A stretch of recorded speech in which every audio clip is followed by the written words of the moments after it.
Thank you all for being here. As we have been for you the last few weeks, we are doing daily calls. Our calls came in Monday, Wednesday, and Friday this week. We have one scheduled for Wednesday of next week. And just as a plug for that one, for those of you who have gotten the payroll protection program loans, lots of folks have lots of questions about that. And on Wednesday, we're going to have a couple of experts with us. We're going to have Brad Beasley, who is a CPA, and Tom Hutchinson, who is a banker and a restaurant owner, come on and talk to us about how you can use those funds correctly in order to get relief and forgiveness for those loans. So I think that's going to be interesting. We don't have anything set for Monday or Tuesday. If we get something together, we will let you know through our daily emails. And as you can see, I've got this one up. I know you guys get these, but I also know that there's a lot of things going on and a lot of things come through your email box. And I just want to make sure that you know some of the things that are going on here at the Restaurant Association. We have a Serving New Mexico fund. We have given out over 55 grants to employees in our industry, and these grants are anywhere from 100 to 250. Right now, most of them are $200 and $250. We'd love to give more, but we have only so much money in this fund. We've got lots of great people who are giving to the fund. You can go on our website and go to the Serving New Mexico Fund to put money in that. I understand restaurants don't have a lot of money right now. So this is something for your customers, your friends, your family who are saying, what can I do? How can I help you? This is one way to help. We have a survey going on with the National Restaurant Association that I'm going to beg you to please fill out this survey. I just got an email and a text today saying that we don't have enough folks from New Mexico that have taken the survey to give us enough data to get back information to me. This data will also go and help us with our next ask from Congress. So please don't hesitate to do that. Please take the survey. It's really important right now that we do this. I'm going to skip this because this is about what we're doing right now. There is some more payroll protection program guidance from the Treasury that came out yesterday, and we want you to know about that. It's changing all the time. Sorry, I know some of you already have funds and are trying to figure out how to spend it. Again, next Wednesday's webinar is what that will be on.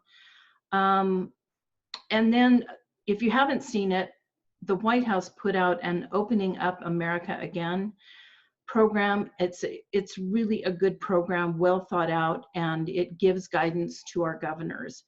And so we're using this, and I'm working with my board right now to put together a responsible restaurant reopening document that will help the governor, that will help restaurants reopen when the time comes. We don't know when that time is coming, so we want to be ready. Anyway, so let's get on with our call. We have with us an old friend, and Jonathan became a friend when we were working heavily on the regulations for food and beverage with the New Mexico Environment Department. He's been around the state. He's talked to most of you about the new regulations, and of course those aren't new anymore. But he is the manager of Food and Hemp, of the Food and Hemp program at the Environment Department. So the hemp program is new to Jonathan. He might tell us a little bit about that, but really what we're here for is for him to review the guidelines for CDC guidelines for COVID-19. Jonathan, we really welcome you. Thank you so much for being here. And if you want to share your screen anytime now, you're welcome to. Perfect. Well, thanks everyone for having me. Carol and your team, thanks for inviting me. I know it's been a stressful time and a time of uncertainty like many of us haven't seen. And so we're just doing whatever, you know, I'm proud that we're doing whatever we can to work together to continue to promote food safety and to be able to equip and assist food establishments, restaurants in this whole crazy process and situation we find ourselves in. Now, when Carol said I'm an old friend, she didn't mean I am old. She meant we have been friends for some time. So I just want to clarify that right up front as we get started as well. So You're younger than me, Jonathan. so that's what counts right now. No, I'm just kidding. So, all right. So Carol, I'm going to take the screen away from you and kind of jump in here. So we kind of had a few things that I think Carol sent out. Here it comes up. There we go. That I was going to cover. Earlier this week, the CDC just put out some new guidelines for restaurant workers or critical workers, critical infrastructure workers, that changed how we looked at if people were exposed to COVID-19, how we would handle them as employees. And so I thought that I would bring that out first for our meeting this afternoon. And my goal is to just share a few things. I have a list of 5 things that I want to share with you. I don't want to take up our whole time. I'm hoping to take 20 minutes or so and talk through a few of these things. And then I want to be able to answer as many questions as I can. And the questions I can't answer, we'll get a list and we'll get you those answers as quickly as possible.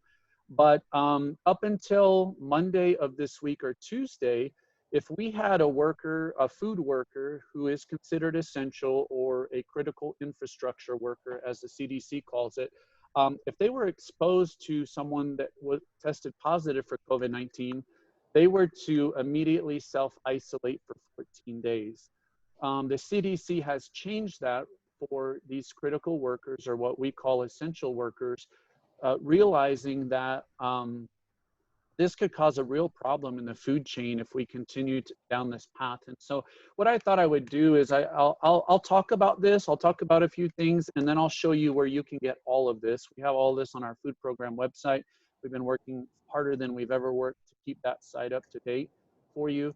But if somebody has been in contact, close contact, so they live in the same house, or they've been within 6 feet of someone that tested positive for COVID-19, they can, in the food industry, continue to work now, provided that they meet a few important guidelines and take some extra safety precautions. Now, what they say is exposure to COVID-19 means you've been near that person or living with that person within 48 hours of them having symptoms. And so the first and foremost important thing that everybody needs to realize is that for a worker who has been exposed, possibly, the first important thing is you have to be asymptomatic. You have to have no symptoms at all. And I think we're all very familiar with the symptoms by now, so I'm not going to go over those. So first and foremost, the employee must remain asymptomatic. After that, here's a list here in the center of my screen. Mandatory pre-screening would come in, where we would take you as their employer would take their temperature and assess their symptoms, and the CDC and the Environment Department is recommending that you do that outside of your facility before they come in. Now, I know that puts maybe a little bit extra burden on someone, but it's important that if they are showing symptoms or they do have a temperature, that you haven't allowed them in your facility before you verify that. Going on from there, regular monitoring. So we want to keep an eye on them, because if they become symptomatic, we need to exclude them from work immediately. Also, if somebody has been exposed and continues working under the new CDC guidelines, they would be required to wear a mask in the facility for at least 14 days after that last exposure that they had to that individual. Social distancing, again, this is part of our public health order in New Mexico, but as we say, to the greatest extent possible, you must maintain social distancing within your normal work duties. Now, I know in small kitchens, that's like nearly impossible, but what we're saying is try to reduce the number of people working to promote the greatest social distancing possible during the workday. And then finally, if somebody, regular cleaning and disinfecting of surfaces, we all, I think, have been grilled about that for a month now. And so I don't want to really don't want to really say things I feel like you know, but I will say it's very important that you are doing elevated cleaning and sanitizing of surfaces throughout the facility where your employees, now if you have a dining area that's not being used, that's probably not as important as your food preparation area, restrooms, and things like that. So if someone happens to get sick during the day, they need to be sent home immediately, and we need to begin to clean and disinfect, or what we call sanitize surfaces throughout the facility. And I'll talk about that in a couple of minutes with the CDC guidelines that New Mexico is also following. I'm not going to go through all of it, but I'm going to show you where to find all these resources later. That's the important thing. I want to give you a high level view and then just show you where to grab these resources later. So this is a great resource that we have on our website. We stole it from the CDC, but this is a great graphic for you as employers to make sure that you have in your possession. And I'll show you here in just a moment where you can print it from our website or download it and print it from the CDC website. But this is very helpful, very simple.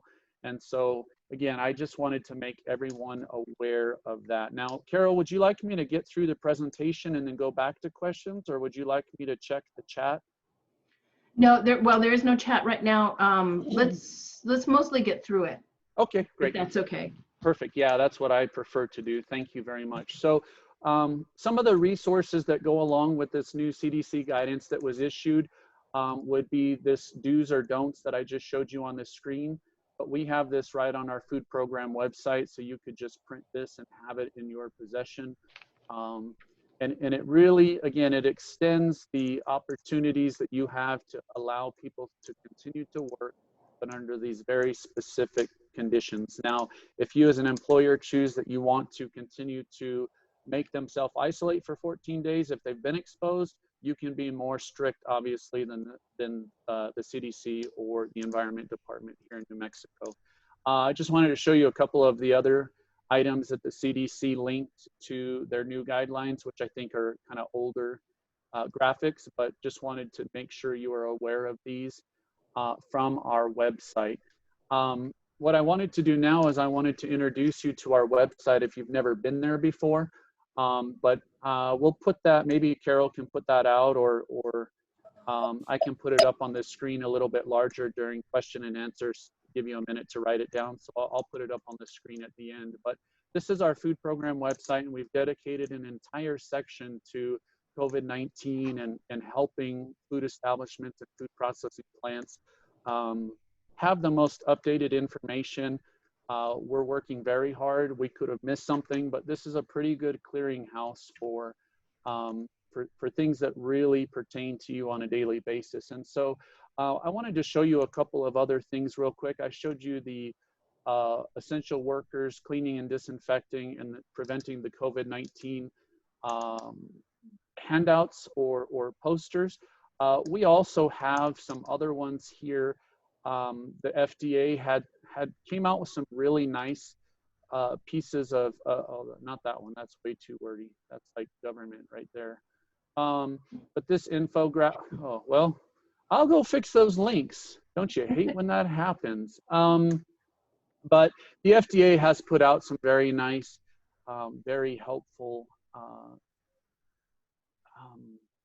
resources as well to help. And so we want to just continue to make sure people are aware of that and what we have here.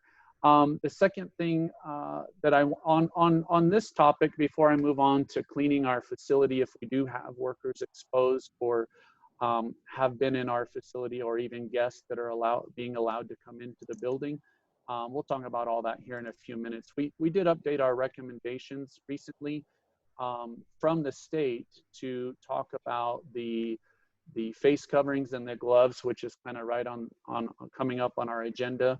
But we also reiterated some of the requirements I think that everybody knows of the recent public health order amendments. And if we have questions about that, we can talk through those. We also just updated our additional recommendations a little bit further. People had been asking us about credit cards and cash and how to handle that. And so people have been calling a lot about reuse of travel mugs or growlers, and can we reuse those? And so we just updated this recently, and I wanted to make everyone aware of that as well. So what happens if we have a positive COVID-19 employee, or we find out that a guest that we've allowed in to pick up their order has tested positive? Well, the CDC has this cleaning and disinfection plan here, and the state of New Mexico is following this plan. I'm not going to read the entire plan right now, but I just want to highlight a couple of important things. First of all, it's important that we air the facility out and wait as long as we can, up to 24 hours before doing the cleaning and disinfecting of the facility. I did not have a chance to follow up with a CEO of a fairly large food business here in New Mexico, but they were going to do the 24-hour period. They had an employee test positive last week. And I kind of mentioned to them that if you're going to do that, you know, you might want to get a security service there if you're going to leave your doors and your windows open. And I believe they actually did do that because they just wanted to take all the precautions they could.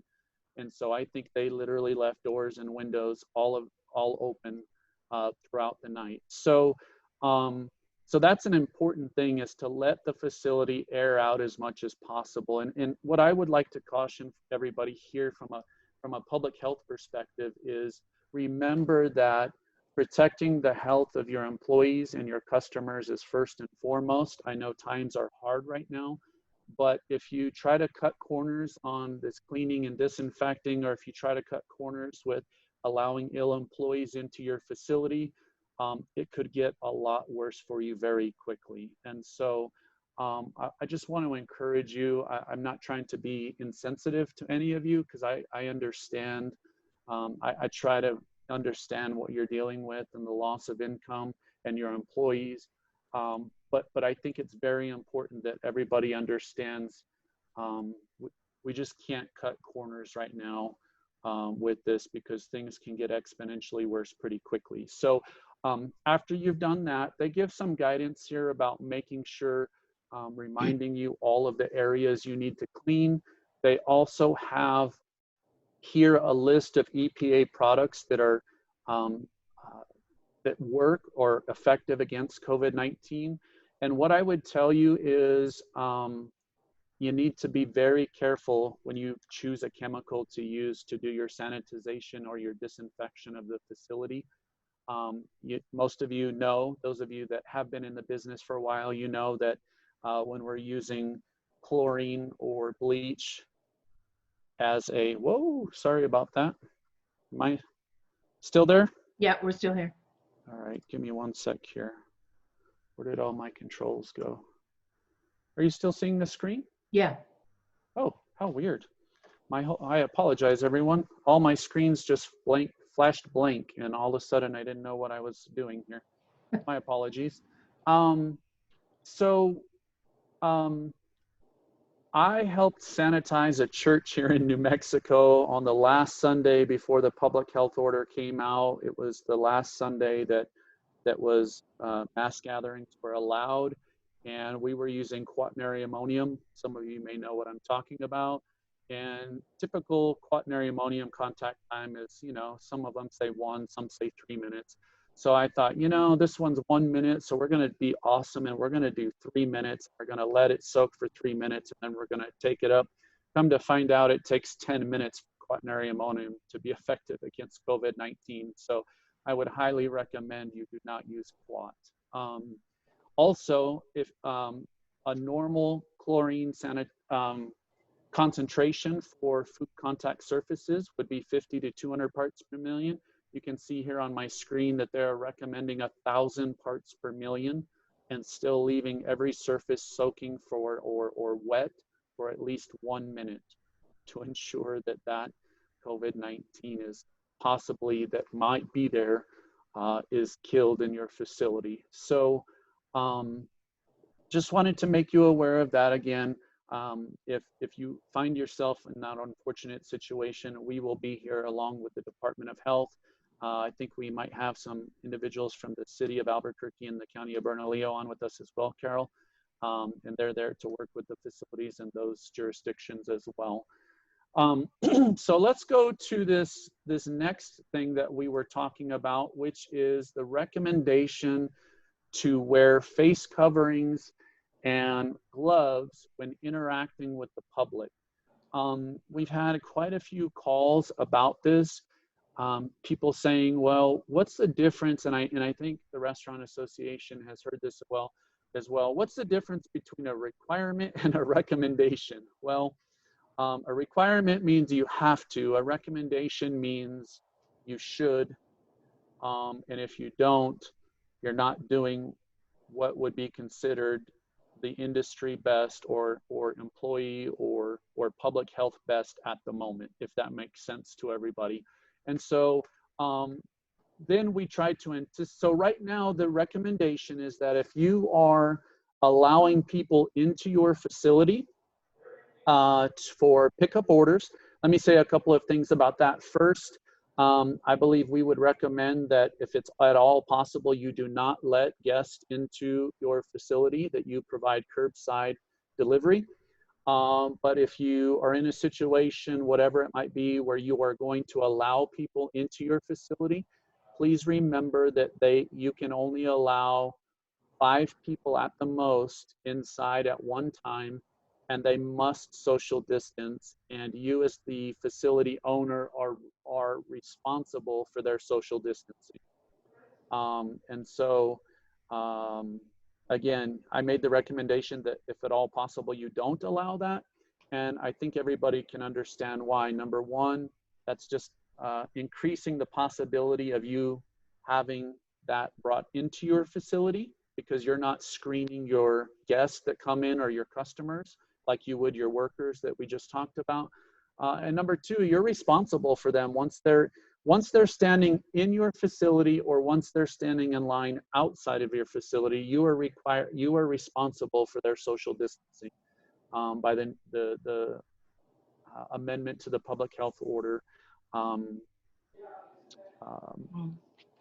So 2 Mondays ago. Sorry to interrupt, but so Sure. the restaurants are responsible to make sure, well, I guess we just don't want to be the enforcement agency, right? No, but you know, unfortunately, the way it's written, Carol, the way that we've been telling people is that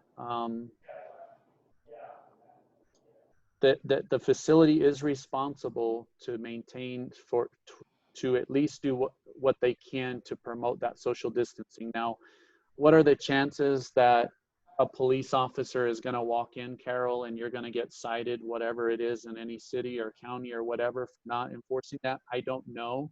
But again, that's the way we've presented it to people is you are responsible for that. And even in the latest public health order with the retail, 20% maximum occupancy, it's clear in that those stores, those grocery stores, are responsible to do what they can to maintain social distancing of their customers waiting in line. Okay. Good question. And again, I got a call from someone down in the southern part of New Mexico about a week or so ago, and she's taking it very seriously, and she doesn't want to lose customers, but she literally was getting cussed out by people that were mad that she made them wait outside. And then when they were not social distancing, they were as politely as possible telling them, and they were getting upset. But she's like, I'm committed to this. I want this to end. And so, you know, she didn't like force them to leave or whatever, but she did what she could in politely reminding people and asking them to do that. The markings on the floor really help, as you all know. You've seen them in grocery stores. We went to a bank yesterday, and banks have them, and we went to a mortgage company, TMI, but they had them even in their area. They're going out.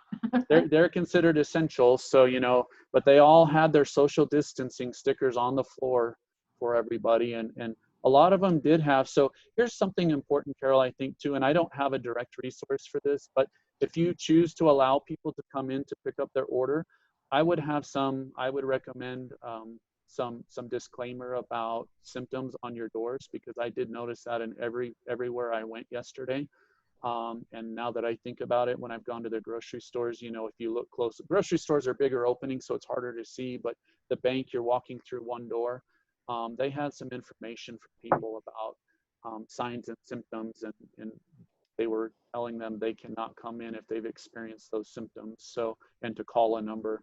So that's another recommendation that I'd like to make. So back to the face coverings and glove usage. Now, when we're talking about glove usage, we're not talking about any of the what I would call normal food safety requirements, no bare hand contact with ready-to-eat foods, minimizing bare hand contact with non-ready-to-eat foods. We're talking about when you are interacting with a guest, a customer, a patron, whatever you call them.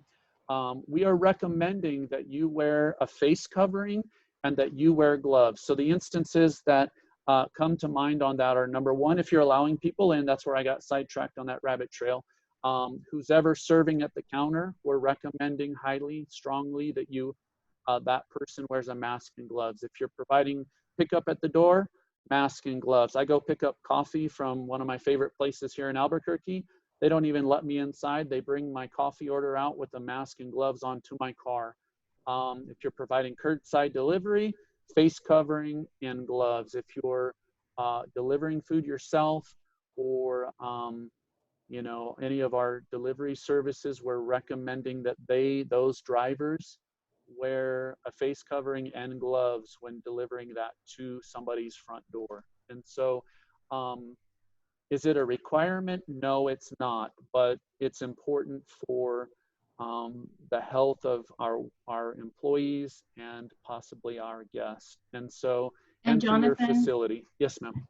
can I just mention something on that? Sure. I think more and more now our customers really expect that. So even though it's not a requirement, it's the optics of sanitation, and people want to know that you're doing whatever you can to keep them safe. And so even though you're not requiring it, I almost wish you would, because I do think that there are restaurants out there that aren't doing that, and it's making all restaurants look like we're not taking care of our customers and our employees.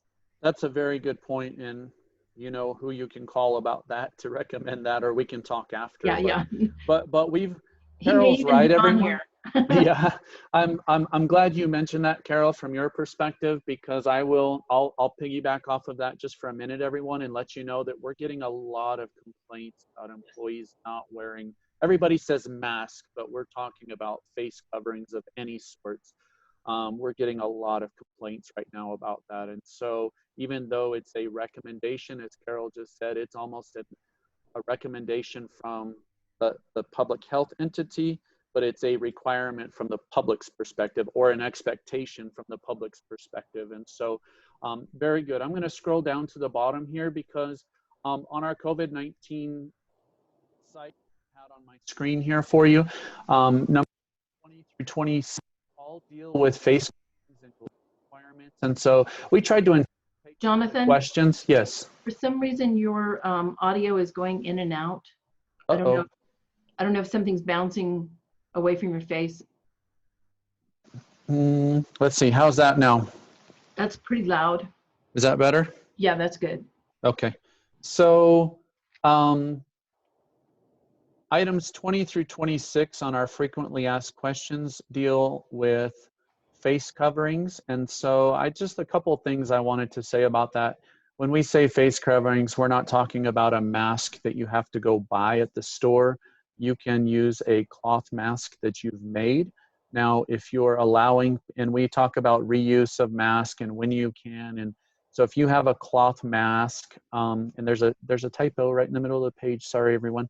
It's funny, I'm talking and I see that, right? But you can do cloth mask, but then if you do and you allow reuse of those, they need to be thoroughly cleaned daily. We give you ideas about how to do that with as hot a water as possible, drier if possible, if not ironing them to get that heat up and get them dried. So I don't want to hash all of that out, but what I would say is that you don't have to purchase masks, because Carol, I think that was one of the first fears was, and I can't say that's a fear, but that's something that a few people brought to me from the industry as well. If they end up requiring this, I can't even get masks till late May, so do I have to close? The answer is no. It's more about a face covering. So what I would say to all of you on the phone right now, and I'm going to try to wind up pretty quickly and have time for questions, is wearing this is great. It's that, again, we're strongly recommending that for multiple reasons, but here's what's going to happen, and here's the concern that we have, is when you have something on your face, what are people going to have a tendency to do? Adjust it, and they're touching their face, and now they're working with food. So if you have implemented this, or you do implement this, now right now our recommendation is just the people that are dealing with public, but if you go this route, which some people have, including our food employees that are doing food preparation and dishes and whatnot, we need to make sure that we have a continuous message going out, a continuous communication and dialogue to remind people to not be adjusting those masks. If they need to adjust it to where they won't need to, and then wash their hands properly, and then get back to work, put gloves on, whatever they were doing at the time. But that's a big concern for us in this wearing a face covering. And then we've had several questions about restaurants serving raw meat. There are actually some remote communities in New Mexico where the grocery stores, I think it's getting better, I hope, but where the grocery stores in that small community literally could not stock meat or keep it stocked. And so we had restaurants begin, they can get it from their distributor, so they began packaging it separately. So question number 18 here on our frequently asked questions tells you what's expected if you do that. And so we actually created a something you can print out and attach to each package of raw meat or raw poultry that you serve, because there are requirements from the federal government, from the USDA, concerning what has to be on a packaged raw meat. And so what we've done is we've given consumers the cooking temperature, and then the safe handling requirements from the USDA, and then the consumer advisory, which would be required of you as a restaurant to put on, as many of you know, your menu or your table tent, or on your menu hanging on the wall. And so we've given that to you. You can print it 3 up and cut them out. And again, if you have questions, read through that and let us know. So the last thing I wanted to talk about, and then we'll get to some questions, is that on March 25th, the Environment Department, our food program, suspended in-person inspections. Our team's health, your team's health, is our #1 priority, and we didn't want to expose our employees to possible exposure. We did not want our employees bringing that into a facility, possibly. And so we suspended our inspections on the 25th. Since then, we've conducted drive-by inspections to verify compliance with the public health orders. And as they changed from 50% of dining to 10 people to 5 people, and then to no dine-in at all, we've been checking that. We also did a mass calling to facilities and did a second round of personal callings to the probably about 6,800 facilities across the state. So we've made phone calls about the public health order. Food safety, the importance of public health, has remained at the top of our priority list. And so the next step for us that we're going to hopefully roll out a trial next week would be virtual food safety checks. And so I have been collaborating with some other states, Georgia, South Carolina, Alaska, some other states, and the Association of Food and Drug Officials to kind of come up with a plan. Each state has kind of their idea about this, but what we plan to trial next week and then hopefully roll out in 2 weeks, we've got some technology issues to solve, but is a virtual, what we call a food safety check. This would be educational. It would be compliance assistance for you. We would just connect with our restaurant owners or our managers or person in charge and have hopefully a video conference with you where we would talk about the requirements of the public health order, talk about employee health, um, see how that's going, see if you have any questions about those items. We would then just get a little bit deeper into actually having you walk us through your facility. So we're hoping to utilize technology like Zoom that we're on now. We have access to WebEx, Microsoft Teams, FaceTime. Some of us have iPhones. And so our plan would be to, and actually I had something ready here. Let me see if I can find it very quickly to share.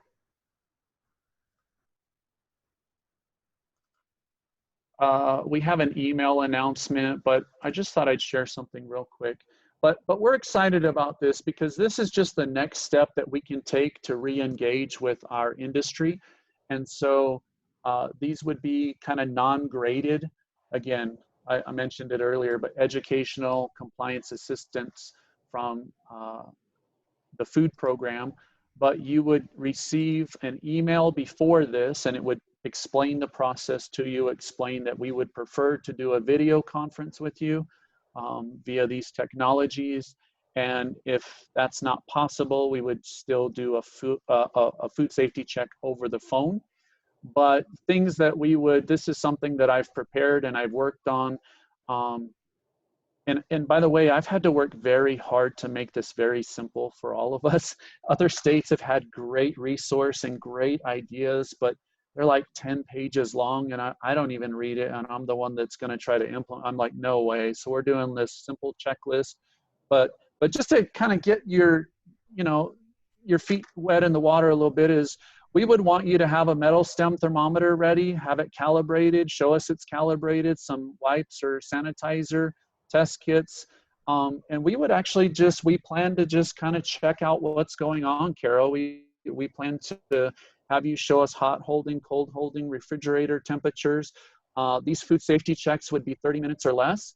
Our plan is to try to accomplish them in 25 minutes and leave the last 5 minutes for question and answer. And kind of telling our team that if you go over 30 minutes, but it's the owner that's taking you over that, that's fine. But we want to respect and honor people's time. And so this is just kind of what we have, and we tell you how to prepare. Here's your checklist to prepare before, checklist during the day. And I know that's just kind of blah, blah right there on the screen right now, but that's the next step we're taking and hoping to roll it out in about 2 weeks, because again, I wanted to start this 6 weeks ago, but as you all can, I'm sure understand, it's just been, I haven't had the time to get this rolling. And so, and then right when you have the time to get it rolling, you think, okay, maybe this is going to end soon. And then it's extended, right? The public health order is extended, the stay at home is extended. And so we're real close though. I plan to demo this on a trial run middle to end of next week. And I believe the city of Albuquerque and the county of Bernalillo are going to have multiple of their management and staff on, just witnessing what I do and watching what I do. And then I told them I'd agree to allow them to watch the process as long as they stay on after and give me some feedback to help us make it better before we roll it out. But I think we're really close. So that's kind of the next step for us, again, to just re-engage with everyone and to be a resource and answer questions literally face to face if you've got the technology to do that with us. Well, and I think when you do those virtual safety checks, plan on them lasting a lot longer. Just people are going to have a lot of questions about the COVID recommendations and CDC and other things. So we appreciate you doing that. I did hear that Albuquerque had suspended inspections, but I hadn't heard that the state had. So thanks for bringing that up. And I think certainly we'll be happy about helping with those virtual inspections in any way if you need us to get the word out anymore. Yeah, definitely. As you know, when we're ready to shoot that email off, I'll probably ask you to put it up on your site as well, just to kind of, and what we're going to do, just since we're here, is we plan to do the facilities that are most past due. So from the time that we suspended inspections, that means we haven't been in those facilities for a year to 14 months.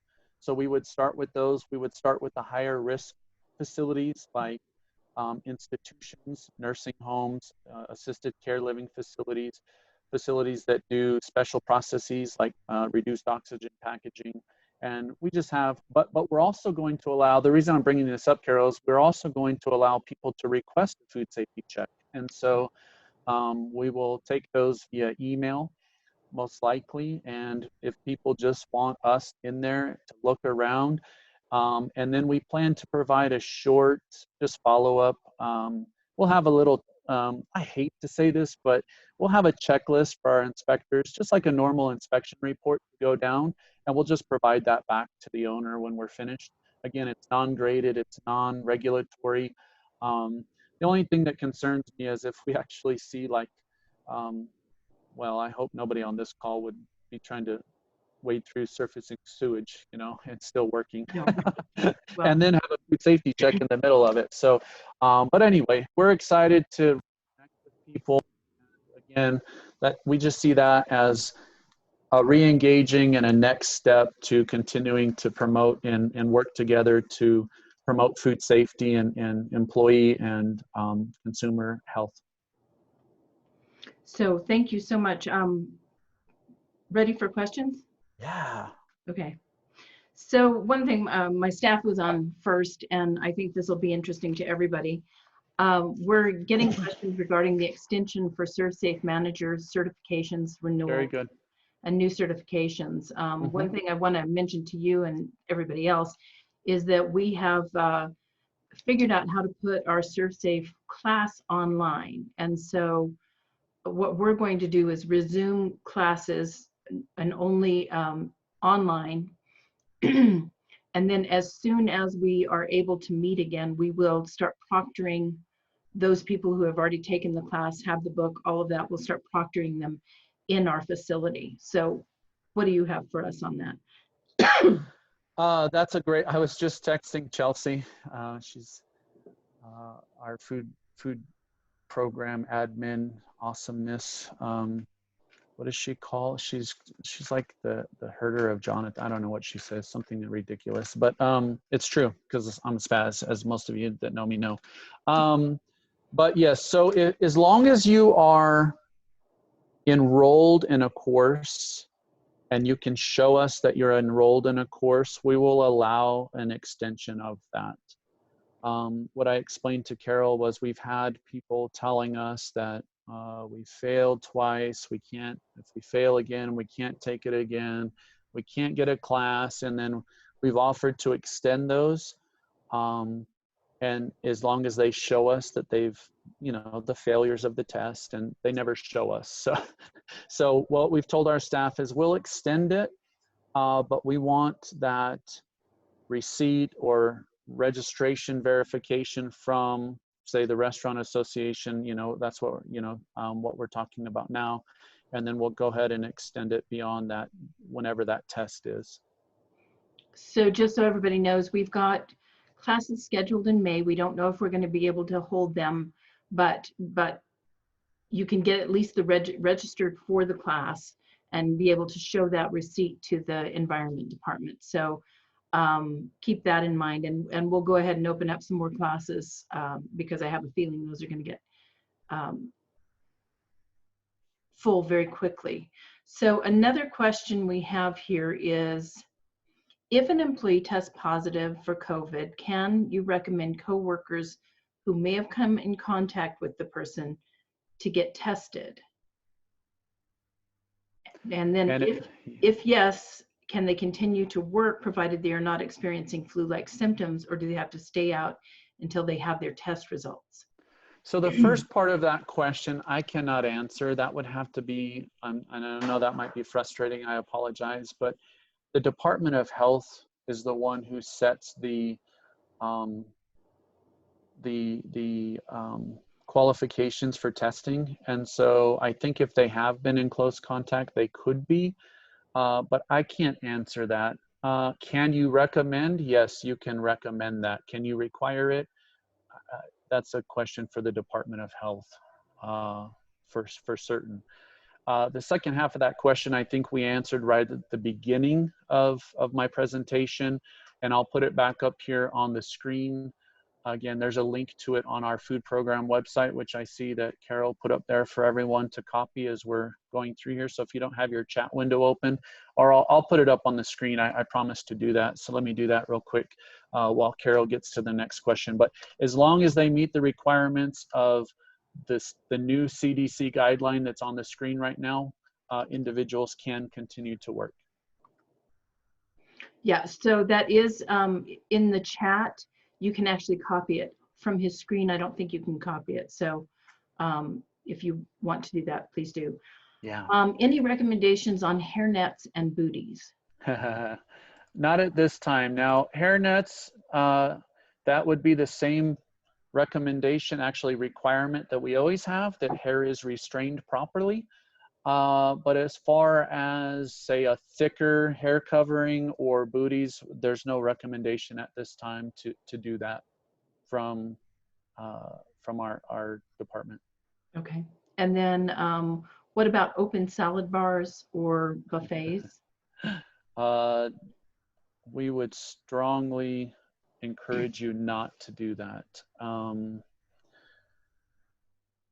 There's too much risk involved in allowing people to contact those utensils and to have open food out where guests can help themselves.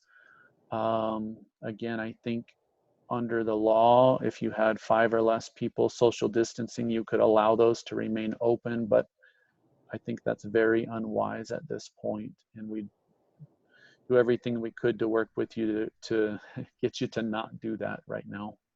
Yeah, and some of the things I'm hearing is that people are, if it's an open salad bar, you know, your server goes and gets the salad for whoever's getting it, just like you would in the back of the house. But not allowing customers to touch those utensils is pretty important. Yeah, and Carol, if you remember, we talked about that when all this started happening, you know. Yeah, the buffets specifically in Las Vegas. Yeah, and how that, yeah, you remember we had that conversation, and it's just, doesn't that seem like a million years ago that we had that conversation? Probably 3 weeks ago, right? Yeah. The longest. Well, everybody's seen the memes, you know, that March was like 3 months long and April's been like a year long, you know. True. So is food sharing going to be an issue? Are individual appetizers going to be a standard for a while? Give me an example of that. So let's say you get an appetizer, you've got 6 people at your table, and oh, I understand. Yeah, right now. So this is for when we finally do open, I think. Yeah, and you know what? We're going to have to delay that to see what recommendations or requirements are set forth in a public health order. If you all remember, we started at 50% capacity and no more than 6 at a table, and all of the seatings had to be 6 feet apart. And so I don't have an answer to that right now, because it'll be determined by, everybody's aware the federal government had their reopen, I don't remember exactly, Reopen America or something like that, announcement yesterday and guidelines, but it's going to be up to the states. So I think it's a little premature to know the answer to that right now. And that's all for questions. Folks, if you have Carol, this is Allison. Yeah. May I just say something very quickly? Yeah. So Jonathan, this is Allison Smith. I'm the lobbyist for the association. You and I have spoken on the phone. I just wanted to give a big thank you to you and the secretary, both for working so well with us through this and helping us out as best you can. I really appreciate it. We appreciate it, and I'll convey that message to him as well. Thank you. Thank you. Yeah, they've been great. And one of the things I was going to say about raw meat is one of the recommendations we had seen, it's not one of yours necessarily, is if you're going to sell it, do IQF. So restaurants get in IQF meat and it's available to us, and it's a little bit better than repacking your own meat. It's not that it's it's not that it's not recommended, but it's a little bit easier if it's IQF. Mhm. Or individually packed, right? Mhm. Yeah, That, and obviously the less handling of raw meat you do ever is better. sure. But yeah, the less you do handling that and then turning that around, because as you know, you and you all know this from your everyday menu, right? That you can take all the care in the world, but if somebody leaves it in their car in the middle of summer for 7 hours and then eats it, guess who's going to get blamed, right? Right. It's the food, not the people that left it in the car for 7 hours. So anything we can do, especially at this time, to minimize even more so than normal risk, is very highly recommended. So one of the things I wanted to let everybody know is that I have access to face masks that I think they're $6 a piece. They're multiple use. They've got copper in them so that they're sanitized. If you're interested in that, email me at executive@nmrestaurants.org. If you can't get masks, I'm not ordering them until I get somebody that's interested. So if you're interested in that, please let me know. Again, you can wash them up to 50 times. And anything else for the good of the order? Let's see here. No other questions? Do people No, they're unmute all and ask a on. question, or no, everybody's quiet, huh? Yeah. I either did a really good job or they just really want to go. I don't know. I'll go You with did a great hopefully job. Hey, Carol, Dan here. You did a great job. And I just want to say You had someone there, Carol, Dan, I think. Sorry. Yeah, I oh, was just going to ask, do we foresee any changes after we get back to work and you guys making any adjustments in the food code? You know, right now it's interesting you asked that because the week after that we were required to go home from the office. I was supposed to be in Denver working on the next version of the food code. You know, it was the biennial conference for food protection, and we've rescheduled that. I think it's in September or October, but as of right now, we don't have any plans immediate to make any changes to the food rules or regulations as people know them. I think anything that would be required or additional would come out through these public health orders, as you've seen they have right now. Good question. I have a question for you, Jonathan. Are you guys working with the health department, the environment department? Are you guys working together on some of these guidelines for restaurants, or, well, tell me. Well, I believe we have the cabinet secretary has been involved in that, and he formerly worked and owned a business in the food industry in Colorado, and so I'm certain that he's probably been involved in that. I've sent talking points up onward, but that's all that I know at this point as far as these restrictions and the public health orders go. Okay, I'm taking back the screen from you for just a Sure. second. And I just want everybody to know this is our coronavirus page. You can get that from the very front page of our website. And all of these things, this is the NMED guidelines that we were just seeing. We also, I don't know, and I know there's a lot on this page, but we're trying to get everything up there. I don't know if the CDC guidelines are up here, but we will make sure that what he was showing earlier is here. So you've got a couple of places to go, and I don't want to confuse you by doing that, but we definitely want you to know that what you need is going to be on this page. So, and it will get you to the New Mexico Environment Department as well. So, so we will make sure that you have those resources as we keep going through this. And before we say goodbye, I just want to remind people that all of these webinars are on our website. we record everything and they go back up on our website the next day or that day. So you're welcome to access them from here. Our next webinar is going to be next Wednesday. Again, it's going to be about the payroll protection program loans. I know many of you have gotten those loans. For right now, the government is out of money and the banks are not giving any more of those loans. Now, you may have an application into your bank that's still being considered. I don't know how that's working. But if you've gotten a loan and now you're not sure how to spend the money, because there's been a lot of different rules out there that have since changed. So we're going to have the latest, greatest information for you on that call on Wednesday. We'll have Brad Beasley, who is an accountant, and we'll have Tom Hutchinson, who is a banker and also a restaurateur, on that call at 3 o'clock next Wednesday. I hope you guys can be here. Jonathan, I want to thank you. Thank the New Mexico Environment Department for everything. We really appreciate having a good relationship and being able to contact you when we need you.